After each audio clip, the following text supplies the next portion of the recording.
La richesse de l'humilité et de la pauvreté. Dans l'Évangile des 12, de manière similaire, dans la Bible, il est dit « Heureux ceux qui pleurent, car ils seront consolés. Heureux ceux qui ont faim et soif de justice, car ils seront rassasiés.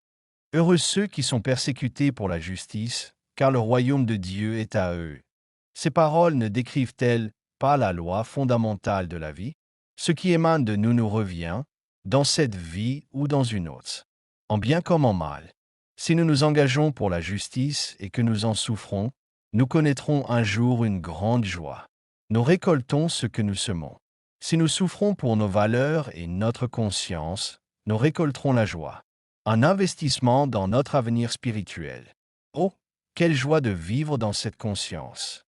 Heureux dans l'esprit sont les pauvres, car le royaume des cieux est à eux, dit l'Évangile des 12.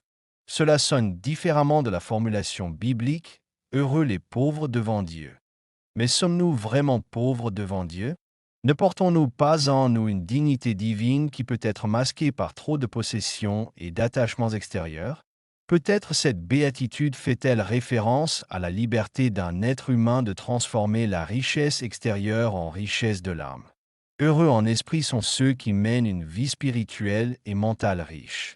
Jésus connaissait le trésor et la richesse intérieure de la pauvreté. Une béatitude spirituelle est plus riche que les satisfactions matérielles, même si l'économie voudrait nous faire croire le contraire. La pauvreté extérieure et la modestie peuvent souvent être associées à une grande richesse intérieure. Avec un sentiment de profonde communion, de joie et d'amour pour le Créateur, Jésus et sa création. La richesse accapare souvent les sens et concentre l'attention sur le matériel. Il ne reste souvent plus de place pour les joies spirituelles. Au contraire, il en résulte souvent une soif insatiable d'argent et de pouvoir. La vraie joie se trouve au-delà de l'argent et du pouvoir.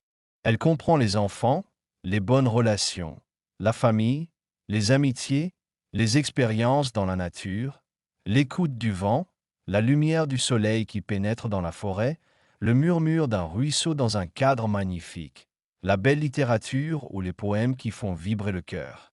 La conscience de l'harmonie et de la beauté de la nature. Vivre l'instant présent, car c'est là que se trouve le vrai bonheur. La possession est un fardeau, elle demande à être entretenue, sinon elle se détériore.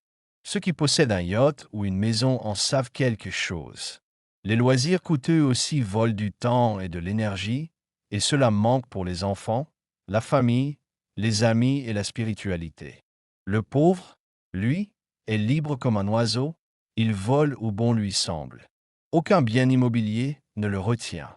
Il peut vivre le plan de son âme, car rien ne lui vole son temps pour des choses sans vie.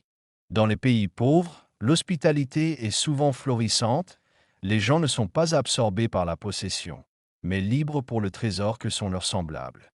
Du temps pour les joies tranquilles, l'éducation, la littérature et l'art. La véritable possession n'est-elle pas la sagesse, l'expérience et les compétences?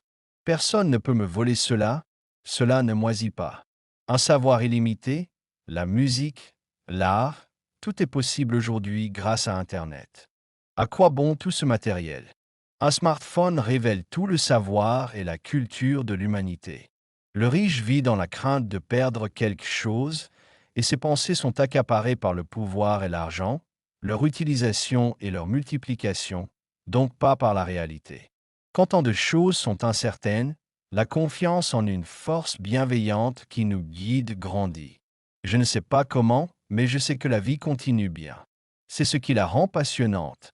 Dans une vie pauvre et modeste, la gratitude pour tout grandit, rien n'est pris pour acquis. Le manque a déjà été vécu.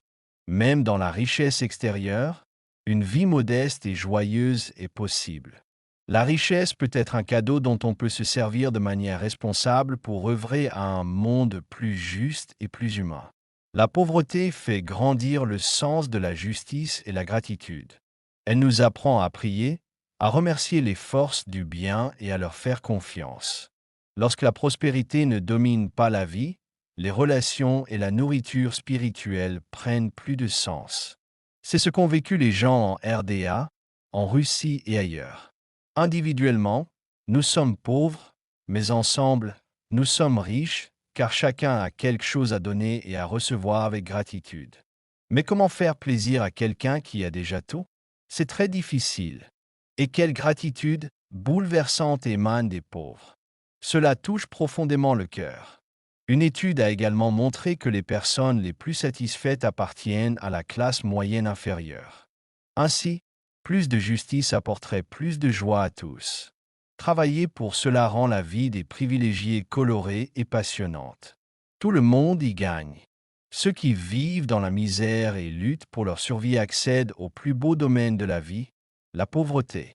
Les riches progressent dans leur développement en assumant des responsabilités, la joie leur est assurée.